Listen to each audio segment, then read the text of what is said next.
Next question हमारे पास example 7.2 है। Question में गिवन है a pure inductor of 25 milli henry is connected to a source of 220 volt. Find the inductive reactance and RMS current in the circuit if the frequency of source is 50 hertz. अगर हम reactance की बात करें, जैसा कि हम पहले भी डिस्कस कर चुके हैं, यहाँ पर मैक्सिमम न्यूमेरिकल जो होते हैं वो फार्मूला बेस्ड होते हैं, है ना। तो यहाँ पर अगर हम रिएक्टेंस की बात करें, रिएक्टेंस ऑफ इंडक्टर, ओके, अगर इंडक्टर के रिएक्टेंस की हम बात करें, एक्स एल की हम बात करें, तो वो होता है omega into L.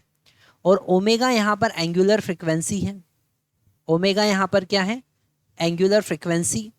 Angular frequency यहाँ पर 2 पाई एफ हम लिख सकते हैं। ओके, एफ मतलब कि लीनियर फ्रिक्वेंसी। तो 2 पाई और एफ का वैल्यू यहाँ पर 50 हर्ट्ज गिवन है ना। लीनियर फ्रिक्वेंसी 50 हर्ट्ज गिवन है, तो यहाँ पर ये हो जाएगा हमारे पास 100 पाई रेडियन पर सेकेंड। 100 पाई रेडियन पर सेकेंड। तो एक्सएल का वैल्यू अगर हम यहाँ पर फाइंड करेंगे तो ओमेगा का वैल्यू हमारे पास 100 पाई है और एल का वैल्यू हमारे पास यहाँ पर 25 मिली हेनरी है, मतलब 10⁻³ का हम मल्टीप्लाई करेंगे।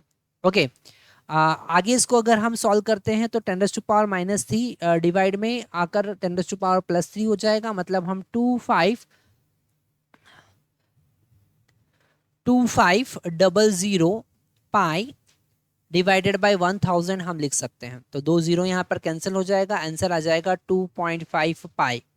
ओके, और हमको पता है रिएक्टेंस का यूनिट ओम ही होता है, रेजिस्टेंस का जो यूनिट है वही रिएक्टेंस का यूनिट है। आप यहाँ पर पाई का मल्टीप्लाई कर सकते हैं। सेकंड, यहाँ पर हमको करंट भी फाइंड करना है।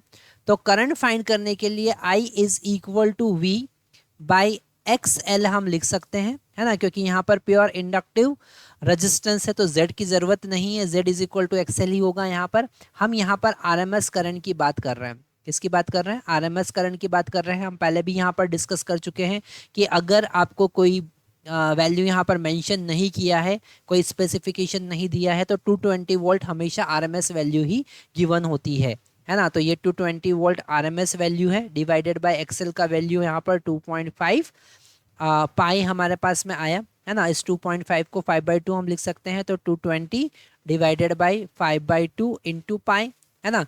यहाँ पर 2 का ऊपर मल्टीप्लाई कर सकते हैं और 5 से इसको कैंसिल कर सकते हैं, तो ये 5 से कैंसिल होगा 44 times. So 44 into 2 divided by pi हम लिख सकते हैं। तो हाँ, यहाँ पर करंट होगा हमारा 88 divided by pi ampere. Okay, आप देख सकते हैं ये सारे क्वेश्चन फार्मूला बेस्ड क्वेश्चन होते हैं। अगर आपको बेसिक फार्मूला याद है तो ये सबसे इजी चैप्टर भी आपके लिए हो सकता है।